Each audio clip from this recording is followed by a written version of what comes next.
And I know when people see me, white boy from Connecticut, automatically assume I must be rich, or that I come from money, right? But that is not the case, okay? My family far from rich. Now, don't get me wrong. It's not like I come from white trash or anything. It's more like white recycling. Just a cleaner version of garbage. Now, I come home from school and my mom would still be at work. And we had a term for us growing up in the 80s. Remember what that was?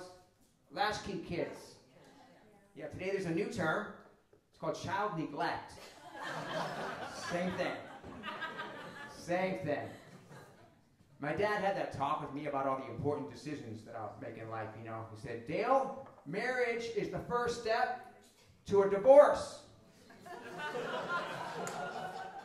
I was 6 when we first had that conversation, so it was all downhill from there. My parents divorced when I was 2. And to this day, my mom still has a seething hatred for my dad. It's like, time to let it go, Mom, you know? I mean, like, what kind of person do you have to be to hold a grudge for 4 decades? Italian, it turns out. My mom's Italian. Can really hold a grudge. So I'm going to tell you guys a story about a life-altering event. But first, I got to give you the backstory. And that is that I was born with severe hearing loss, and I wear hearing aids. See these tiny miracles of technology? They give me something very special, obviously. My disability card. Yes, I'm a person with a disability, but without the perks. You know what it doesn't get me? The handicap spot. I don't think it's fair. I don't. Guy in my gym parks in the handicap spot, and he's perfectly able-bodied. This guy works out with a trainer. So one day I asked this trainer after, I'm like, what is that guy's disability, you know? Parked in the handicap spot. You know what he said? The guy's HIV positive. Yeah. And I'm like, okay, sure, but I have AIDS.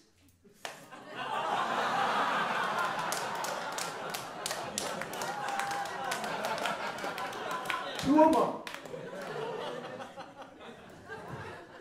There are some real advantages to being hard of hearing, though.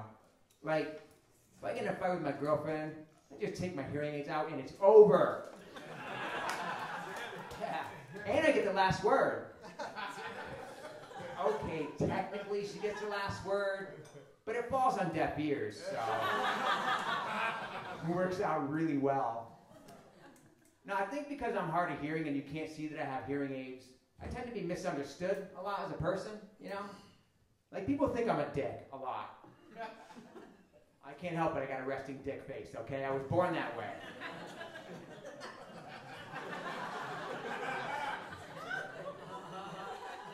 Now, I admit that I can be standoffish, but really it's because I can't fucking hear you.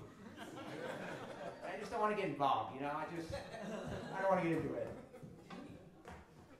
So one morning last year, I woke up with vision loss in my right eye. This is a true story. Woke up one morning, 25% of my vision gone. And my very first thought was, I'm already deaf. Now I'm going blind. I sure am giving Helen Keller a run for her money here. Wow. Always wanted to be a household name. I'm getting there. I am going places.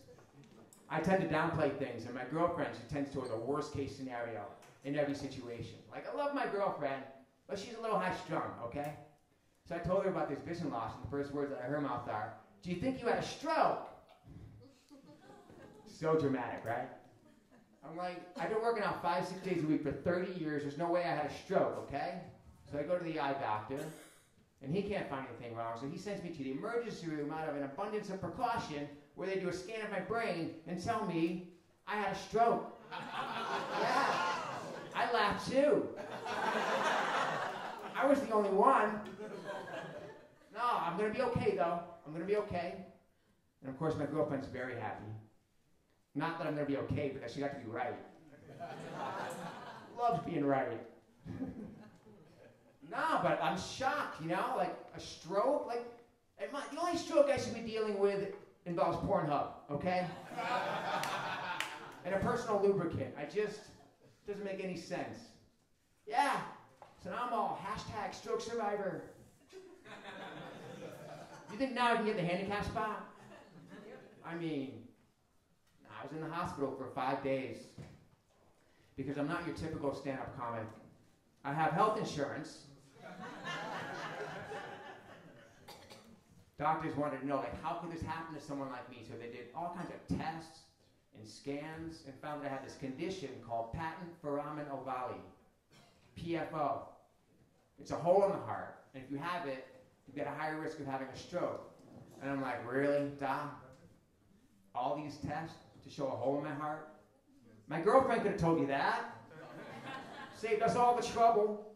She's known about this for a long time. And she got a fancy 3-word name for it, too. Fear of commitment. But yeah, I was out of work. I had this job for over 20 years as a personal trainer. Now, if you're to break down the essence of what a personal trainer does to like one thing, it would be to help people not to have a stroke. I got a lot riding on this comedy thing now, you know? Yeah, no, like I met with an agent last week, you know, and you meet with people in Hollywood, they want to know, like, what's your niche? What sets you apart? I'm like, well, I got the hard of hearing stroke victim market cornered. 80 and over crowd is mine, damn it.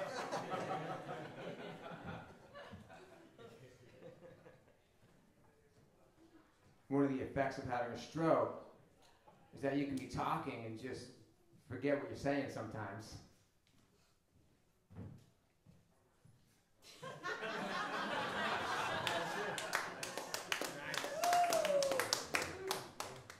One of the effects of having a stroke is that you can just be talking and forget what you're saying sometimes. No, but having a stroke, man, it changes you. It changes your outlook on life, you know? Like, I used to be a type A personality. Everything needed to be perfect. Now, I am so much less worried about the little things, you know? Like which way the toilet paper should hang. But it should be over the top. Over the top of the toilet paper, people, right? Over the top. Thank you so much. I'm Dale Dinkowski. Follow me on social media at DaleD33. Thank you again.